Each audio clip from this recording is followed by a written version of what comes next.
ദൈവത്തിന് സ്തുതി. പ്രഭാതകിരണത്തിലേക്ക് സ്നേഹവന്ദനം. ഭാഗം 2230.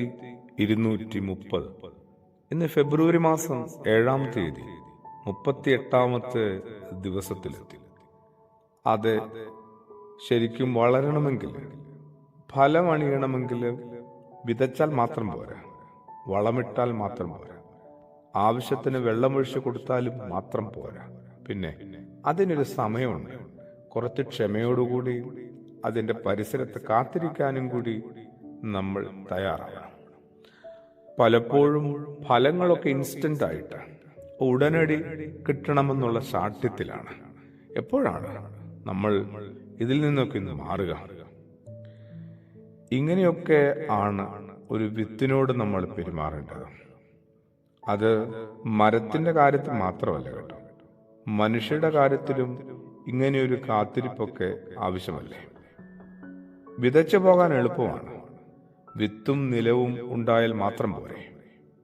അത് വിളവായി ഫലമായി രൂപാന്തരപ്പെടണമെങ്കിൽ രണ്ട് കാര്യങ്ങൾ നിർബന്ധമായും വേണ്ടേ.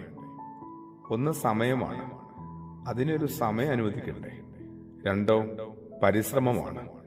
സമയവും ശ്രമവും ഇല്ലാതെ എങ്ങനെയാണ് ഫലമണിയുക? ഇത് രണ്ടും അനുവദിക്കാത്ത മനുഷ്യരാണ് നമ്മൾ പലരും. ആർക്കും നമ്മൾ സമയമോ അവരിൽ നിന്ന് നല്ല ഫലങ്ങൾ ഉണ്ടാകാനായിട്ട് അവർക്ക് വേണ്ടി ചില ശ്രമങ്ങളോ നടത്താറില്ല.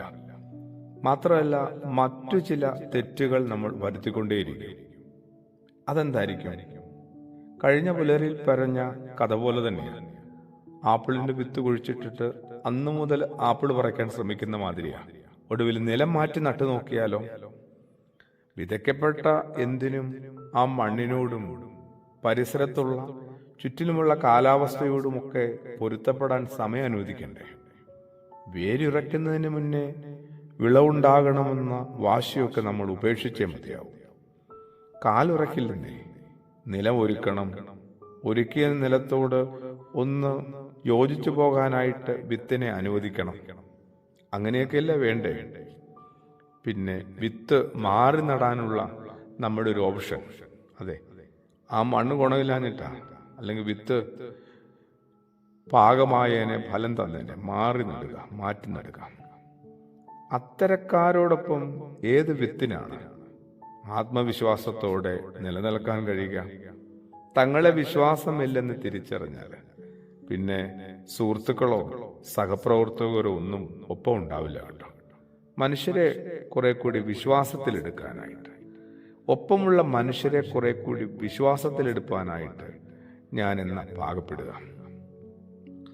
ഒന്നിനോടും എനിക്ക് വിശ്വാസവുമില്ല, ഒന്നിനോടും എനിക്ക് ആദരവുമില്ല.